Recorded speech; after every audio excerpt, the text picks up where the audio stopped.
আসসালামু আলাইকুম ওয়া রাহমাতুল্লাহ। প্রিয় দর্শক, আজকের ভিডিওতে আমরা জানব সূরাতুল ইখলাস কতবার পাঠ করলে ধনী হওয়া যায়, অভাব অনটনা দূর হয়ে যায় এবং সূরা ইখলাসের বিশেষ কিছু ফজিলত সম্পর্কে। নবীজির দরবারে এক ব্যক্তি এসে বলল, ইয়া রাসূলুল্লাহ সাল্লাল্লাহু আলাইহি ওয়াসাল্লাম, আমি অনেক দরিদ্র, আপনি আমাকে এমন একটি আমলের কথা বলুন যে আমলটি করলে আমার দরিদ্রতা চিরদিনের জন্য দূর হয়ে যাবে। তখন নবীজি সাল্লাল্লাহু আলাইহি ওয়াসাল্লাম ওই সাহাবীকে সূরাতুল ইখলাসের একটি অজানা আমল সম্পর্কে বলে দিলেন, যে আমলটি করে ওই সাহাবী কিছুদিন পর অনেক ধনী হয়ে গিয়েছিল। সুবহানাল্লাহ। প্রিয় দর্শক, আজকের ভিডিওতে এমন একটি আমলের কথা বলবো যে আমলের মাধ্যমে আপনি ধনী হতে পারবেন ইনশাআল্লাহ। এটি আমার কোনো বানানো কথা নয়, নবীজি সাল্লাল্লাহু আলাইহি ওয়াসাল্লামের প্রসিদ্ধ একটি হাদিসের কথা। তাই আসুন আজকের এই সূরাতুল ইখলাসের অজানা আমল সম্পর্কিত ভিডিওটি সকলেই আমরা সম্পূর্ণ দেখতে থাকি। আমাদের নবীজি সাল্লাল্লাহু আলাইহি ওয়াসাল্লামের কাছে এক ব্যক্তি এসে বলল, হে আল্লাহর নবী সাল্লাল্লাহু আলাইহি ওয়াসাল্লাম, আমি এই সূরাতুল ইখলাসকে অনেক বেশি ভালোবাসি। তখন নবীজি সাল্লাল্লাহু আলাইহি ওয়াসাল্লাম বললেন, ও সাহাবী শোনো, যদি তুমি কথাটি অন্তর থেকে বলে থাকো, যদি তুমি মন থেকে বলে থাকো, তাহলে জেনে নাও যে ব্যক্তি সূরাতুল ইখলাসকে ভালোবাসে তাকে রব্বুল আলামিনও বেশি ভালোবাসেন। সুবহানাল্লাহ। প্রিয় দর্শক, যুদ্ধের ময়দানে এক সাহাবী সব সময় দ্বিতীয় রাকাতে সূরাতুল ইখলাস দিয়ে নামাজ পড়াতেন। এটি অন্য সাহাবীদের কাছে একটু খারাপ লাগলো, কারণ এক সূরা আর কতবার শুনতে মন চায়। তখন ওই সাহাবীরা নবীজি সাল্লাল্লাহু আলাইহি ওয়াসাল্লামের কাছে এসে বলল, ইয়া রাসূলুল্লাহ সাল্লাল্লাহু আলাইহি ওয়াসাল্লাম, আপনার অমুক সাহাবী সব সময় দ্বিতীয় রাকাতে সূরাতুল ইখলাস দিয়ে নামাজ পড়ায়, আপনি একটু বলুন না সে যেন অন্য সূরা দিয়েও নামাজ পড়ায়। তখন নবীজি সাল্লাল্লাহু আলাইহি ওয়াসাল্লাম ওই সাহাবীকে ডেকে পাঠালেন। ওই সাহাবী আসার পরে ওই সাহাবী বলল, হে আল্লাহর নবী, আপনি কি আমাকে ডেকেছেন? তখন নবীজি সাল্লাল্লাহু আলাইহি ওয়াসাল্লাম বললেন, হ্যাঁ, আমি তোমাকে ডেকেছি, তোমার নামে নালিশ এসেছে, তুমি নাকি দ্বিতীয় রাকাতে সব সময় সূরাতুল ইখলাস দিয়ে নামাজ পড়াও, এটি তুমি কেন করো? তখন ওই সাহাবী বলল, ও নবী, আমি এটা করে থাকি তার একমাত্র কারণ হলো আমি সূরাতুল ইখলাসকে মন প্রাণ দিয়ে ভালোবাসি। তখন নবীজি সাল্লাল্লাহু আলাইহি ওয়াসাল্লাম আশ্চর্যিত হয়ে বললেন, আসলেই কি তুমি সূরাতুল ইখলাসকে মন প্রাণ দিয়ে ভালোবাসো? তখন সেই সাহাবী বললেন, হ্যাঁ ইয়া রাসূলুল্লাহ। তখন নবীজি সাল্লাল্লাহু আলাইহি ওয়াসাল্লাম বললেন, ও সাহাবী, যদি তোমার অন্তরের কথাটুকু, মনের কথাটুকু সত্যি হয়, তাহলে জেনে নাও যে ব্যক্তি সূরাতুল ইখলাসকে ভালোবাসে তাকে দয়াময় রব্বুল আলামিনও ভালোবাসে। সুবহানাল্লাহ। এবং আল্লাহ তাআলা ওই ভালোবাসার মাপকাঠি জমিনের মধ্যে পাঠিয়ে দেন, যার কারণে সমস্ত দুনিয়ার মানুষগুলো তার জন্য পাগল পারা হয়ে যায়। সুবহানাল্লাহ। প্রিয় দর্শক, যখন দেখবেন আল্লাহর কোনো বান্দার জন্য, আল্লাহর কোনো নেককার বান্দার জন্য দুনিয়ার মানুষ পাগল পারা হয়ে গিয়েছে, তার জন্য শুধু দোয়া করে, তখন বুঝে নেবেন ওই বান্দার অথবা ওই বান্দির ওপর আল্লাহ তাআলার রহমত রয়েছে।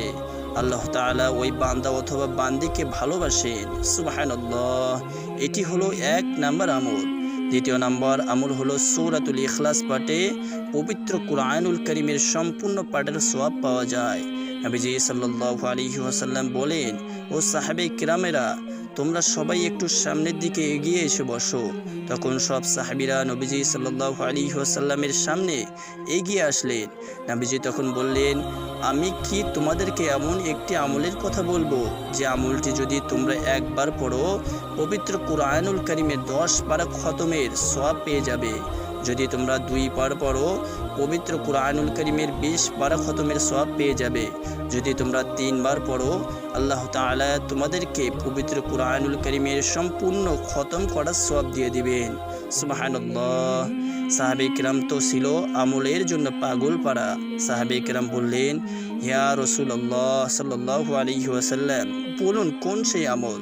তখন নবীজি সাল্লাল্লাহু আলাইহি ওয়াসাল্লাম বললেন, যে ব্যক্তি সূরাতুল ইখলাস একবার পাঠ করবে, আল্লাহ তাআলা তাকে পবিত্র কুরআনুল কারীম 10 পারা খতম করার সওয়াব দিয়ে দিবেন। যে ব্যক্তি 2 বার পাঠ করবে, আল্লাহ তাআলা তাকে পবিত্র কুরআনুল কারীম 20 পারা খতমের সওয়াব দিয়ে দিবেন। যে ব্যক্তি 3 বার পাঠ করবে আল্লাহ তাআলা থেকে পবিত্র কুরআনুল কারীম সম্পূর্ণ খতমের সমান সওয়াব দিয়ে দিবেন। সুবহানাল্লাহ।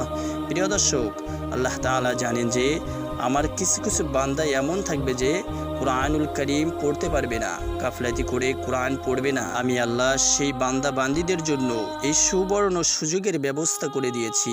তবে প্রিয় দর্শক, এমন করলে হবে না যে আপনি পবিত্র কুরআনুল কারীম শিখলেন না অথচ সারা জীবন সূরাতুল ইখলাস পাঠ করলেন। পবিত্র কুরআনুল কারীম শিক্ষা করা আপনার উপর ফরজে আইন, তাই আপনাকে এমন করলে হবে না। অবশ্যই পবিত্র কুরআনুল কারীম শিখতে হবে, এও পড়তে হবে।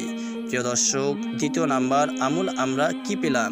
যে ব্যক্তি সূরাতুল ইখলাস 3 বার পাঠ করবে আল্লাহ তাআলা তাকে পবিত্র কুরআনুল কারীম সম্পূর্ণ খতম করার সমান সওয়াব দিবেন।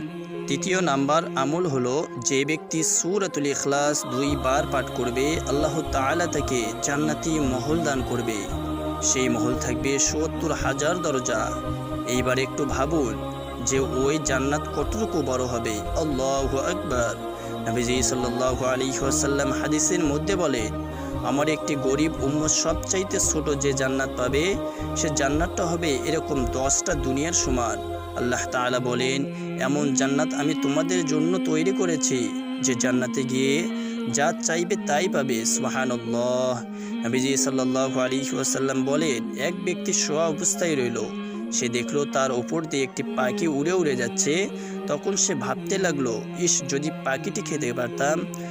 এটা বলার সাথে সাথেই ওই পাখিটিকে ভুনা করে ফেরেশতারা স্বর্ণের প্লেটের মধ্যে নিয়ে এসে তাকে আদর করে খাইয়ে দিবে। সুবহানাল্লাহ। প্রিয় দর্শক, এমন একটি জিনিস নেই, এমন কোনো জিনিস নেই যে জিনিস আপনি জান্নাতে পাবেন না শুধু হারাম ব্যতীত। আর জান্নাতের মধ্যে কেউ হারামও চাইবে না, কারণ ওই মন মানসিকতা শয়তানের ওয়াসওয়াসা এখানে থাকবে না। প্রিয় দর্শক, গেল তৃতীয় নাম্বার আমল। চতুর্থ নাম্বার আমল হলো সূরাতুল ইখলাস পাঠের মাধ্যমে দরিদ্রতা দূর হয়ে যায়।